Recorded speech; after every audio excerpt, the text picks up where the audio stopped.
Welcome to the Pivot Point Podcast. This season, I'm focused on real-time hot topics in the gender equality and diversity spaces. In this episode, I will break down a current event, provide my point of view, what I liked and would like to see change, and leave you with some actionable tips to think about and discuss with your organization. I share this information because equality is a candid conversation. It takes bravery and courage, and you do not have to do it alone.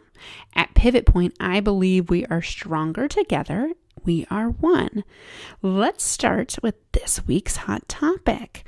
So I was teaching unconscious bias training a couple different times this week with some clients, and it is a hot topic. It continues to be. I'm a year plus into having been certified in it, and so I find it interesting that people and organizations are really just starting to candidly talk about it, which is terrific. It is terrific. However, the subject arose during a live Q&A session, which is always my favorite time to learn and to listen and to be helpful to those struggling with this and struggling with how to frame and how to talk about this as a leader. And the conversation started with a bit of a qualifier of, well, our industry is male dominated. And then they went on to say, a lot has changed. There's been a lot of progress. We're getting better at this. And couldn't help, hide my facial expressions of, so my response was, name an industry that is female dominated.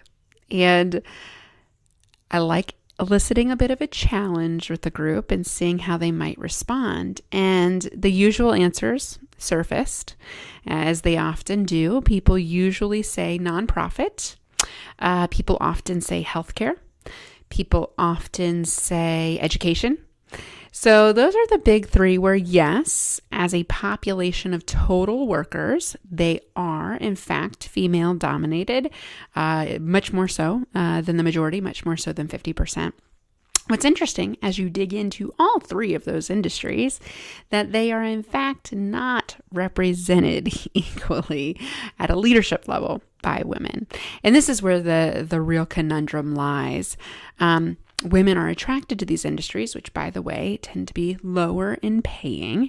They many times require advanced degrees, which women are getting more advanced degrees in this country at every level than men are in the U.S.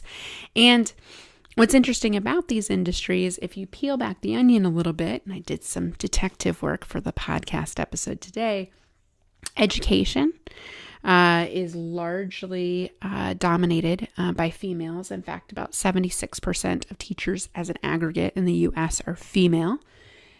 Then when you look at the leadership levels and compare that 76%, we actually have more female principals in this country than we do men at 52%. So still much, much lower than 76%. But I'm starting with the good news first because it gets much bleaker from here. And then if you look at university levels of presidents at the university level, just 16% female. So there's definitely a gap at that higher ed level.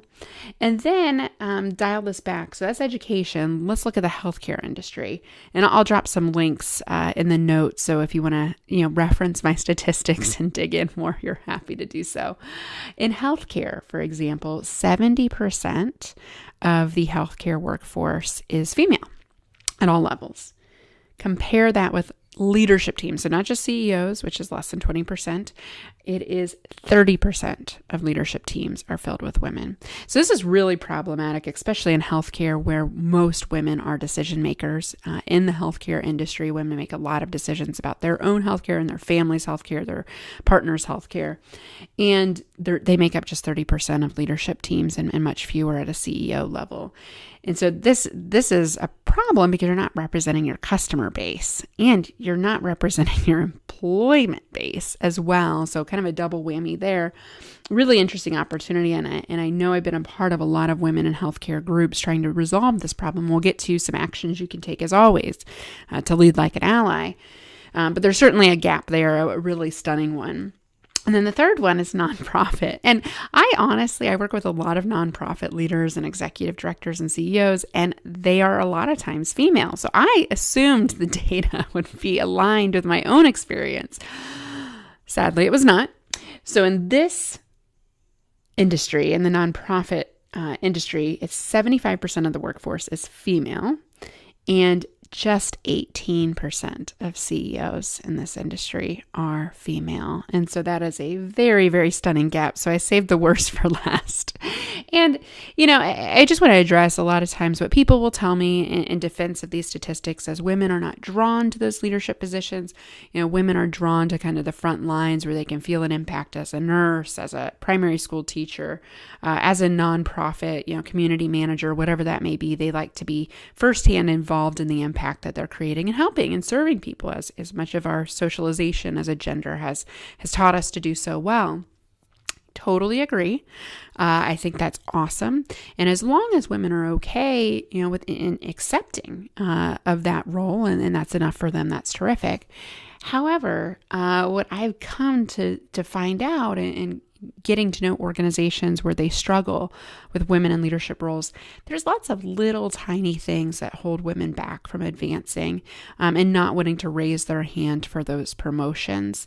And so, as we always do, bringing up a hot topic, if your industry is male dominated, in air quotes, challenge that norm, challenge that excuse. This is really the number one thing you can do as an ally from today's episode is it's not okay to say that as an excuse. I work with plenty of companies that are in truly male dominated spaces, name it engineering, technology, plumbing, all sorts of different excuses that they could partake in. They've advanced women beyond the numbers that are shared in these industries. So that's not an excuse. And please educate people when they do say that. Say, actually, think about what industries would you say are female dominated? And if they say those three, because they often do, so even at a leadership level, there's a disparity of women leading in these organizations. And so we have a problem everywhere, and we're all part of this problem.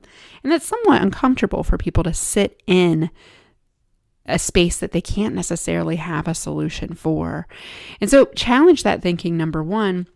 Number two, if you're a leader in an organization and you are able to influence what is measured, I'm not necessarily saying set bold goals around representation of women on your leadership team or the various levels of your organization, but I would say we measure what matters in organizations. We certainly would not measure profitability or fundraising dollars in nonprofit. It wouldn't be acceptable. It would be silly. So challenge that. If gender equality is important in your organization and it is a male-dominated industry, measure it. And I like it when it's measured from a hiring perspective, a promotion perspective, and a separation perspective. Compare and contrast those numbers.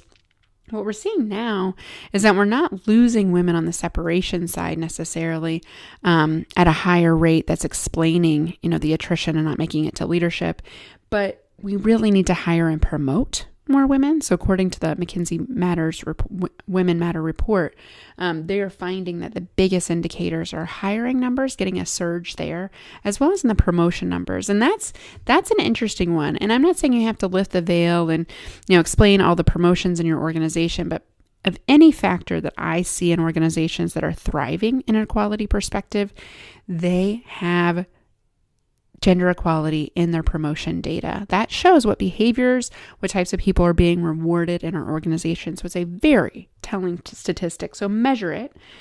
Number two, check bias. Bias is everywhere. This conversation surfaced from my work in unconscious bias in the workplace this week. And what I often hear is, we're not addressing the fact that for women especially, being such a small percentage of these leadership teams, the perception of being the only one in the room.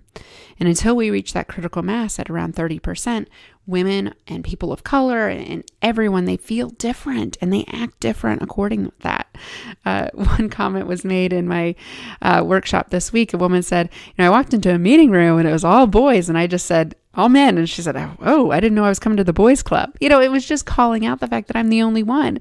And, they joked about it, which I think is a healthy thing to do, is to just bring light to it. I doubt the next time they meet in that meeting room will look like that. So bring awareness to it if you're the only one, of like, oh, where did all the women go?